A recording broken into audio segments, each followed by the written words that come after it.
ఇవాళ ఎంత ఘోరాతి ఘోరంగా భారతదేశం పోతుందన్నది మీకు అర్థమవుతలేదు. జగన్ రెడ్డి, షర్మిల, ఈ రాజకీయ నాయకులు, BJP, BRS, TRS, Congress, YSRCP, TDP, ఈ పొలిటికల్ పార్టీలను చూసి ఏ పార్టీ మనది అని అనుకునే నాకు భయం పుట్టుకొస్తున్నది. నేను ఇవాళ ఒక న్యూట్రల్ స్టాండ్ పోతున్నా.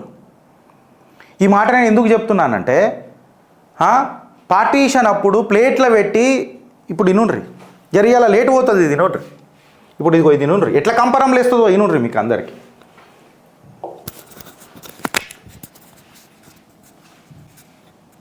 इंडिया को तो डेमोक्रेटिक कंट्री बनाए, लेकिन हमारे जो मुसलमान थे उनने जो मुस्लिम पर्सनल लॉ बोर्ड कायम किया, ये एक फिनोमिनल है. तो इसलिए कोई भी गैर मुस्लिम कंट्री दुनिया की है, India is one of the best और दी बेस्ट कुड से, क्योंकि मुस्लिम पर्सनल लॉ बोर्ड है. वक्फ की प्रॉपर्टी जो है, जो मुसलमान ने ड्राफ्ट किए कॉन्स्टिट्यूशन में, ये वक्फ के जो पॉइंट्स है is better than many of the Muslim countries. Muslim country के जो वक्फ के पॉइंट्स है वो इंडियन वक्फ बोर्ड और पावरफुल है, इतना महफूज किया गया है. ఆయన ఏమంటాడు, మన జకీర్ నాయక్ ఏమంటాడు, ఇండియాలో ఇప్పుడు ఏదైతే వక్ఫ్ బోర్డు పెట్టినాం కదా, 17 దేశాలలో లేని, అసలు 56 దేశాలలో లేని మన దగ్గర ఉన్నది. సరే ఉన్నకాడికి తీసుకున్నా, ముస్లింలకు అత్యంత సేఫ్ ప్లేస్ ప్రపంచం లేదని ఉన్నది అని అంటే అది భారతదేశం అంటాడు. నేనంటలేను రై, జకీర్ నాయక్ అంటాడు. ఎవడన్నా ఇంటాలరెన్స్ అయింది ముస్లింకే జిందగీ ఖతరేమే అంటే చెప్పు, మళ్ళీ మన బూతులు వస్తాయి చెప్తున్నా. తువల్ల మరతబెట్టి ఒక్కొక్కని ఇక చెప్తున్నా నేను. సిగ్గులు సరే, జకీర్ నాయక్ చెప్పిండు అత్యంత సేఫ్ ప్లేస్ ఏది, భారతదేశం. ఎందుకు? మేము ఒక వక్ఫ్ తీసుకొచ్చినాము, మాకు వేరే దేశాలలో ఎక్కడింత ఫెసిలిటీ లేదు, మాకు అంత పవర్ ఉన్నది ఇక్కడ. ఆయన ఏమంటున్నాడు, ఇంకా ఆడికి ఆగలే. ఆయన ఏమంటున్నాడంటే, ఆల్ ఇండియా పర్సనల్ లా బోర్డు ఎవరికైనా ఉన్నదా అండి? మాకు భారతదేశంలో ఉన్నది. షరియాలా మాకు ఇక్కడ ఉన్నది, మాకు ముస్లిం స్టేట్స్లో కూడా అంత ఫ్రీడమ్ లేదని చెప్తున్నాడు. మనల్ని పరిపాలించిన మళ్ళీ ఢోంగ్ సర్కారు ఉండే కదా కాంగ్రెస్ది, వాళ్ళని అడుగుతున్నా ఏం చెప్తారా భయ్? అమెరికాలో పోయి మాట్లాడతారు కదా, మైనారిటీలు ఖతరేమన్నారు, మైనారిటీ చెప్తున్నాడు. ఈ మైనారిటీ అత్యంత సేఫ్ ప్లేస్ భారతదేశం అని. ఈ వక్ఫ్ మీద మాట్లాడితే ఎంత పెద్ద లొల్లి అవుతుంది తెలుసా దేశంలో. మళ్ళీ ఢిల్లీలో ఉన్న ప్రాచీన పురాతన దేవాలయాలను వక్ఫ్లో గుంజుకుంటున్నారు. ఆర్కియలాజికల్ సర్వేల మీద రిపోర్ట్ ఇచ్చింది, వీళ్ళు మా ప్రాసెస్లో కూడా ఇన్వాల్వ్ అవుతున్నారని. నిన్న పస్మందా ముస్లిమ్స్లు కూడా చాలామంది వక్ఫ్ amendment bill Bharatiya Janata party తీసుకొచ్చిన దానికి మద్దతు తెలిపింది ఫ్రెండ్స్. ఆల్ ఇండియా పర్సనల్ లా బోర్డు అయితే ఇది ఇస్లాంకి అగేన్స్ట్, అది అగేన్స్ట్, ఇది అగేన్స్ట్, మేము సేవ చేస్తామని. ప్రాబ్లం ఏడొస్తుందంటే, ఇప్పుడు ప్రాబ్లం ఏడొస్తుందంటే ఈడికేం స్టార్ట్ అవుతుంది చిట్టా నంబర్ 2 ఈ జకీర్ నాయక్ గాంధీ చెప్పిన తర్వాత. ప్రాబ్లం ఏడొస్తుంది అని అంటే, ఆ జిన్నానికి పోయి ప్లేట్లో పెట్టించినాం మనం ఇస్లామాబాద్ తయారు చేసుకోనికే. ఒక్కొన్ని ప్రధానమంత్రిని చేయనీకే దేశాన్ని విడగొట్టిన చరిత్ర యాంటీ హిందూ నరేటివ్ కాదా? ఒక చెంప కొడితే ఇంకా చెంప కొట్టుర్రి, ముస్లింలు చంపితే హిందువులు చచ్చిపోన్రి అని చెప్పిన Mahatma Gandhi statement anti Hindu sentiment కాదా, నరేటివ్ కాదా అని అడుగుతున్నా. అరే ఢిల్లీ సలిలా హిందువులు తల్లడిల్లిపోయి మస్జిద్లలో తలదాచుకుంటే మీరు మస్జిద్లకే వెళ్ళిపోవాలంటే నువ్వు సలికి సావు, కానీ మస్జిద్లు ఉండకు అనన్న మోహన్ దాస్ కరమ్చంద్ గాంధీ గారి స్టేట్మెంట్ యాంటీ హిందూ నరేటివ్ కాదా? మస్జిద్లలో పోయి నువ్వు మన గుడిల దగ్గరకు వచ్చి నువ్వు ఖురాన్ ఆయత్లు చదువుతావు, అదే మస్జిద్కి పోయి నువ్వు భగవద్గీత చదివిపించినవా అని ఎవరన్నా ప్రశ్నించినరా? ఇది యాంటీ హిందూ నరేటివ్ కాదా? మోహన్ దాస్ కరమ్చంద్ గాంధీ గారిది. స్వతంత్ర సమరయోధుడు ఉండొచ్చు, బట్ ఆయన తీసుకొచ్చిన principles cannot be an ideology for me and to my dharma అని చెప్తాను నేను. As long as I'm an Indian, I respect him as a father of the nation, but I don't respect his ideology. Problem ఈడొస్తుంది. Why, ఎందుకు అనే ప్రశ్న మీరు ఎందుకు అడగరు? ఇప్పుడు నేను గట్టిగా అరుస్తున్నానంత మాత్రాన ఏమో అవుతుందని నన్ను అంటలేను. మీ నెత్తిలకు ఎప్పుడు ఎక్కుతుంది నన్ను అడుగుతున్నా. టీటీడీ సొక్కమైంది కాదు, చంద్రబాబు నాయుడు గారికి ఇట్లా చేసిరు, జగన్మోహన్ రెడ్డికి ఇట్లా చేసిండు, భారతీయ జనతా పార్టీకి ఇట్లా చేసింది, కాంగ్రెస్కి ఇట్లా చేసింది, మళ్ళీ నువ్వేం పిక్కట్టలు కట్టినావు అని అడుగుతున్నా మిమ్మల్ని అందరినీ. అందులో నేను కూడా ఉన్నా, నా కుటుంబం కూడా ఉంటుంది ఖచ్చితంగా. మీరు చేసినప్పుడు సంసారం ఎట్లయితుంది నన్ను అంటున్నా, వేరే వాళ్ళు చేస్తే వ్యభిచారం ఎట్లయితుంది నన్ను అంటున్నా. మీరెప్పుడైనా దేశం కోసం 2 గంటలు ఆలోచించి రానంటున్నా. ఈ జకీర్ నాయక్ లాంటోడు ఇవాళ వచ్చి మాట్లాడతాడు అని అంటున్నా మిమ్మల్ని. అరే ఈ భారతదేశం ఎట్లాంటిదని అంటే, బుల్లెట్ని ఇట్లా తీసి బుల్లెట్లో పెట్టి కొట్టాలంటే మంగల్ పాండే అసుంటే ఆయన ప్రాణం త్యాగం చేసిండు ఈ దేశాని కోసం, నా ధర్మం కోసం. హట్ నా ప్రాణం పోయినా సరే అక్కడికేరి మొదలైన ఈ స్వతంత్ర ఏమంటారు ఉద్యమంలా కేవలం కొంతమంది రాజకీయ నాయకులు ఫ్రీడమ్ ఫైటర్లు అయిపోయినారండి. ఎవరెవరైతే మొత్తము వాళ్ళు రెవల్యూషనరీస్ ఉండనో వాళ్ళని యాంటీ ఇండియన్స్ లెక్క ట్రీట్ చేసి వార్ క్రిమినల్స్లను చేసేసిండ్రండి. రాజకీయ నాయకులు ఇలా స్వతంత్ర సమరయోధులు ఎట్లయినరండి? ప్రజలను ప్రజల లెక్కని చూడకుండా మైనారిటీ అపీజ్మెంట్ చేసేటోడు ఎవరైతారు నాయకుడు అని అంటున్నా. నా తండ్రి నా ఇద్దరు పిల్లలని తన ఇద్దరు పిల్లలని చల్లగా చూసుకోవాలని చూస్తాడు. ఆయన తండ్రి అవుతాడు. ఒకడు కొడితే ఒకడు పడాలా, ఒకడు సంపుతే ఒకడు సావాలన్నోడు తండ్రి ఎట్లయితాడు అని అంటున్నా. ఇలా మనం పెద్ద పెద్ద స్లోగన్లు మాట్లాడుతున్నాం. ప్రాబ్లం ఈడనే వస్తుంది హిందువుతోని. ఏందనంటే పోస్ట్ మార్టం చేసినాక మనం డిసైడ్ చేస్తాం ఏం చెయ్యాలి అని. అప్పుడు ఇంట్లలో గుసాంచి సంపుదామా, లేకపోతే గజ్జె घर में घुस के पाकिस्तान में हम మాట్లాడతాం. బట్ घर में घुसने का नौबत क्यों आने देना है, पहले ही वो कीड़ा को खत्म कर देंगे ना అంట నేను. Where is our foreign diplomacy అని మాట్లాడితే ఇలా టీటీడీలో ఇవాళ మనకు పంది మాంసము ఆయిల్ దొరికింది అని చెప్పి లొల్లి పెడుతున్నాం కదా. దీనికంటే ముందు మనం ఏం చర్యలు తీసుకున్నాము అని అంటున్నా. వెనకటికి రాళ్ళు గీళ్ళు అని మాట్లాడినావు కదా జగన్మయ్య, మళ్ళీ ఏం చర్యలు తీసుకున్నావు 5 సంవత్సరాలలో? కెంపులు పోయినాయని అన్నావు కదా, మళ్ళీ కెంపులు పోతే నీకు ఏమైందని అంటున్నా. మళ్ళీ ఎందుకు పట్టుకోలే అని చెప్తున్నా. ఇలా పవన్ కళ్యాణ్ గారు ఒక పిలిపించిండ్రు, ధర్మరక్షణ బోర్డు అని ఒకటి స్టార్ట్ చేయాలా అని చెప్తున్నారు. బోర్డు పెట్టడంలో ప్రాబ్లం కాదు పవన్ అన్న, దానికి ఎవరు నేతృత్వం వహిస్తారు అని అనేది సమస్య. టీటీడీ అంత పెద్ద బోర్డు ఆ స్వామి సేవకు 4 ఆవులను పెంచి ఆ ఆవుల నుంచి నెయ్యిని మేమే తయారు చేసుకుంటాం, నాణ్యమైన నెయ్యిని ఆ స్వామికి అందజేస్తాం అన్న ఇంకిత జ్ఞానం లేనప్పుడు ఎందుకన్నా ఆ బోర్డు? అసలు ఒక మాట అడుగుతా, జగన్మాయి వచ్చిన తర్వాత నువ్వు 50 రూపాయలు పెట్టి ఎన్నెన్న టికెట్లు లడ్లు కొనుక్కోని అన్నట్టు చెప్తున్నారు. తిరుమల డైరెక్ట్ దొరుకుతున్నాయి లడ్లు. నీకు 25 కావాలా చెప్పు, 50 రూపాయల లెక్క నీకు లడ్డు దొరుకుతాయి. ఇంత పెద్ద లడ్డు కావాలా మస్తు దొరుకుతాయి. నాకు గంపలు తెచ్చిచ్చిన వాళ్ళు కూడా ఉన్నారు. నేను పోయినప్పుడు కూడా నాకు ఇచ్చిన వాళ్ళు ఉన్నారు. అసలు ప్రసాదంలోకి ఇరు కదరా బాయ్. ఆ బ్లాక్లో కొనుక్కుంటున్నారు, పండితులు సంపాదించుకుంటున్నారు. స్ట్రిక్ట్గా పెట్టురు కదా విజిలెన్స్. అది చేత కాదు. రూల్ తీసుకురావాలా, రూల్ బ్రేక్ చేసినప్పుడు లంచం తినాలా. ఇది పొలిటికల్ దందా లంక బిందెల కోసం. నేను ఇలా న్యాయమూర్తులకు పిలుపులిస్తున్న పాదాభివందనం చేసుకుంటా. రామ్దేవ్ బాబా కేసులా మనము చాలా గంభీరంగా ప్రశ్నించినాం కదా. ఈ కేసు సువోమోటోగా తీసుకునే దమ్ము ధైర్యం కోర్టులకు ఉన్నాయా? మళ్ళీ ఇది ఎంతోమంది హిందూ మనోభావజాలాలకు ఒక ఇలా ఏం మాట్లాడాలి సార్ నేను అడుగుతున్నా. ఆ న్యాయమూర్తులకు పాదాభివందనం చేసి చిన్న రామ్దేవ్ బాబా చేసిన అందులోనైతేనే ఆయన ఉత్కారేశ్వరు. మళ్ళీ దీన్ని ఏం చేయాలి సార్? మరణశిక్ష ఇవ్వాలనా, జీవిత ఖైదు ఇవ్వాలనా, ఏం చేయాలి అని నేను అడుగుతున్నా. అసలు నేను మిమ్మల్ని అడుగుతున్నా ఫ్రెండ్స్. ఇవ్వాలి దుర్బీన్ పెట్టుకొని చూస్తున్నాం మనం, ఎవడో ఒకడు వచ్చి మనం చేస్తాడని. కానీ మనం వద్దు. ఛత్రపతి శివాజీ సమాజంలో ఉండాలా కదే, నా ఇంట్లో ఉండొద్దు. సుభాష్ చంద్రబోస్ మన సమాజంలో ఉండాలా, నా ఇంట్లో పుట్టొద్దు. వీర్ సావర్కర్ లాంటి కొడుకు ప్రతి ఇంట్లో ఉండాలా, కానీ మన ఇంట్లో పుట్టొద్దు. హిందూ చైతన్యం గురించి మాట్లాడాలా, కానీ నేను మాట్లాడొద్దు. తింటా మామ ఫుల్ మోటివేషన్ వస్తుంది. మోటివేషన్ వస్తే ఏం చేసుకుంటావు? నువ్వు మోటివేటెడే కాకపోతే, నువ్వు మాట్లాడకపోతే.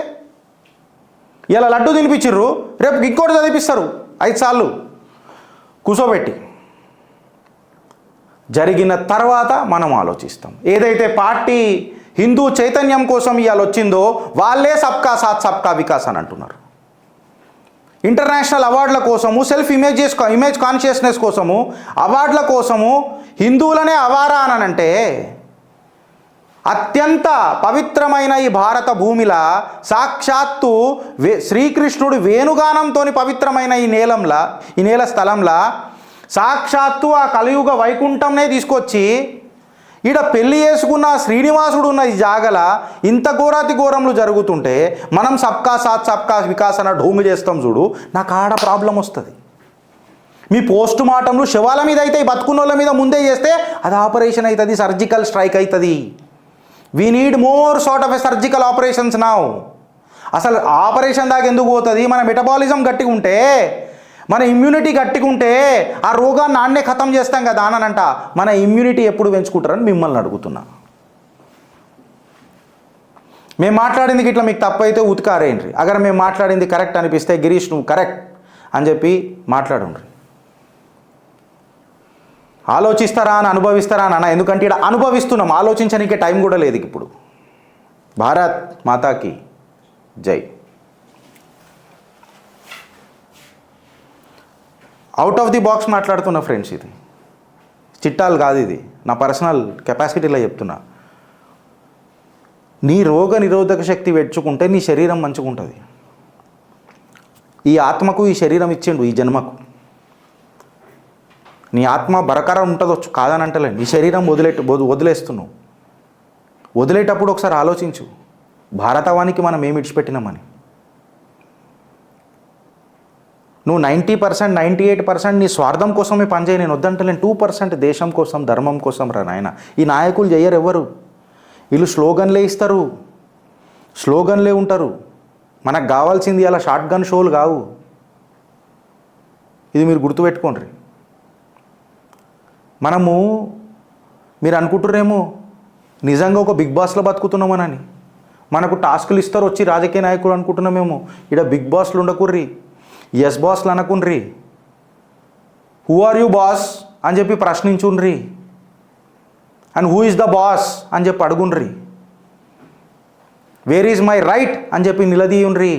ఎట్లా అడుగుతారు? మైనారిటీ సమాజం శుక్రవారం మస్జిద్లలో నమాజులు చేసినాక ఎట్లా చేస్తారు? అరే చిన్న సంఘటన చెప్తున్నా, మిలాదున్నబికి అంత లొల్లయింది, ఒక పేపర్లలో వచ్చిందా?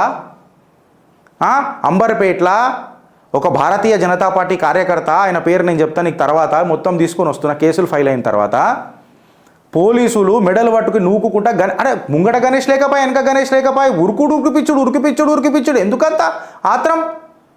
మళ్ళీ మినాదున్నబి ర్యాలీలలో గోల్గా తిరుగుతుంటే పోలీసులు స్పెక్టేటర్ల లెక్క నిలబడ్డారు, ఒక్కళ్ళు మాట్లాడతలేరు. గిదా సెక్యులరిజం రేవంత్ అన్న? పోలీసు వాళ్ళు కుక్కని కొట్టిరు కదా మా కార్యకర్తని. పోలీస్ స్టేషన్లలో పెద్ద కమిషనర్ ఆఫీస్లో కూడా దాని మీద ధర్నా చేసిరు కదా మా పిల్లలు. ఎందుకు ఇంత చునకలు అని అంటున్నా. సఫారీ డ్రెస్లలో కట్టలు పట్టుకొని చాలామంది నిలబడ్డారంట. వాళ్ళు మళ్ళీ నిజంగా పోలీసులైనా లేకపోతే వెస్ట్ బెంగాల్ జగన్మాయ చేసినట్టు మీరు కూడా వాలంటీర్లను తయారు చేస్తుర్రా? ఇలా హిమాచల్ ప్రదేశ్ ఇంకా మండుతూనే ఉన్నది మోదీజీ. హిమాచల్ ప్రదేశ్ ఇంకా మండుతూనే ఉన్నది. అదేమంటుర్రు? 46 Muslim vendors with WS Aadhaar cards illegal mosque and more. Aadhaar కార్డులు ఎట్లొస్తున్నాయి మోదీజీ? ఓటర్ ఐడి కార్డులు ఎట్లొస్తున్నాయి? ఫేక్ ఓటర్ ఐడీలను మనం ఎందుకు తీయలేకపోతున్నాం? ఇది బేసిక్ కదా. ఒకడు వచ్చి జాతి అని మాట్లాడతాడు. యాక్చువల్ భారతీయులు ఎవరు? సెటిలర్లు ఎవరు? ఎవడొచ్చి భారతదేశంలో చొరబాటుదారులు ఎవరు? గుస్పేటియా కోన్ మోదీజీ. కింది స్థాయి నాయకులకు షటాక్ దమ్ము లేదు. నిన్న తెలంగాణ మీద మాట్లాడుతున్నాయాల. 2 పోరలు ఉన్నారు ఈడ, అలా పేర్లు చెప్తున్నాయాల.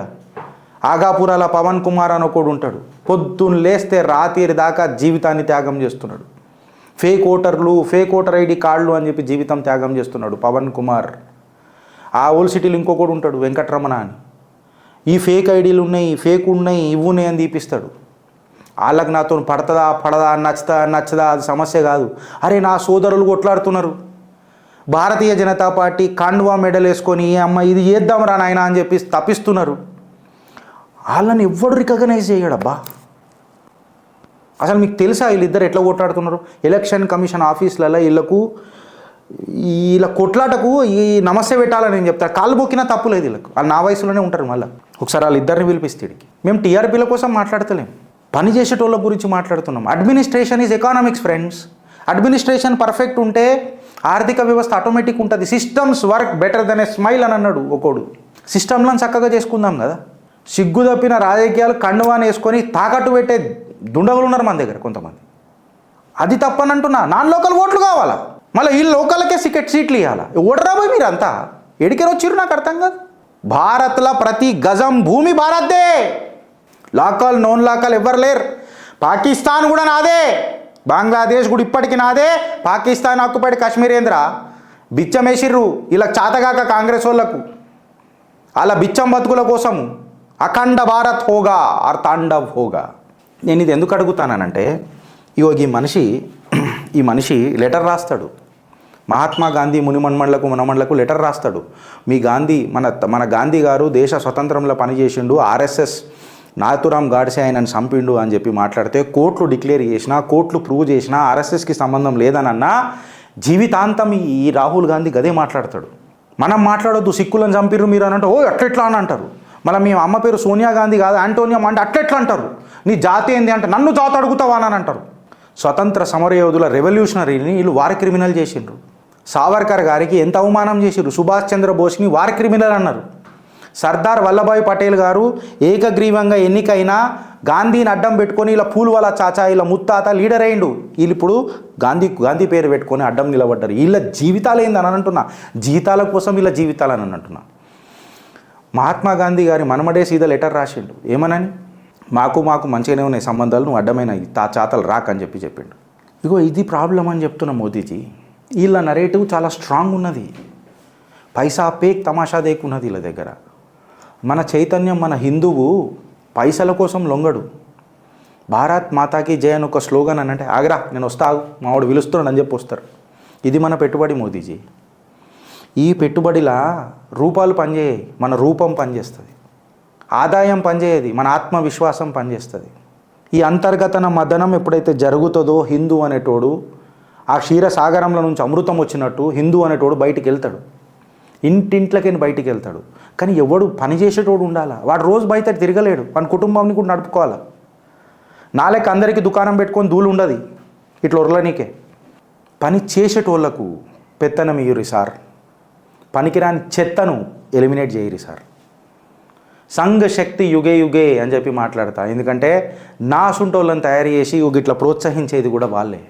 భారత్ మాతాకి జై. ఈ కంటెంట్లకి ఇట్లా నచ్చినట్టయితే ఫ్రెండ్స్ మీరు జరా మాకు సపోర్ట్ చేయండి, షేర్ చేయండి. And we also request your contribution. మస్తు ఉంటాయి మాట్లాడనీకే. ఇవాళ అన్ప్రిపేర్డ్, అన్కట్, అన్ఎడిటెడ్ మాట్లాడినాం మ్యాక్సిమంగా. ఆ శ్రీనివాసుడి దగ్గర జరిగిన ఆ పాపమైన చర్య నిజంగా చెప్పాలనంటే నన్ను భావోద్వేగానికి గురి చేసింది. ప్రతి సంవత్సరం తిరుపతి పోయేటోని కమర్షియల్ చేసేసారు. ఒక కమర్షియల్ కాంప్లెక్స్లోకి పోయినట్టు ఉంటుంది. 5,000, 15,000, 10,000 నా ఆరాధ్య దైవాన్ని కలుసుకోనికే. పైసలతో దేవుడా, పుణ్యంతో దేవుడా, భక్తి రసంతో భగవంతుడా, లేక భజన తత్వంతో భగవంతుడా? భజన అంటే పైసా భజన. మీరు ఆలోచించుండ్రి. ఇక ఆలోచించుడు కూడా లేదు, ఇక అనుభవిస్తారా అని అడుగుతా. స్లోగన్ మార్చాలా.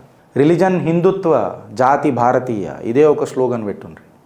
జర కంటెంట్ ఇట్లా నచ్చితే ఒక నలుగురికి షేర్ చేయండి ఫ్రెండ్స్, మీకు పుణ్యం ఉంటుంది.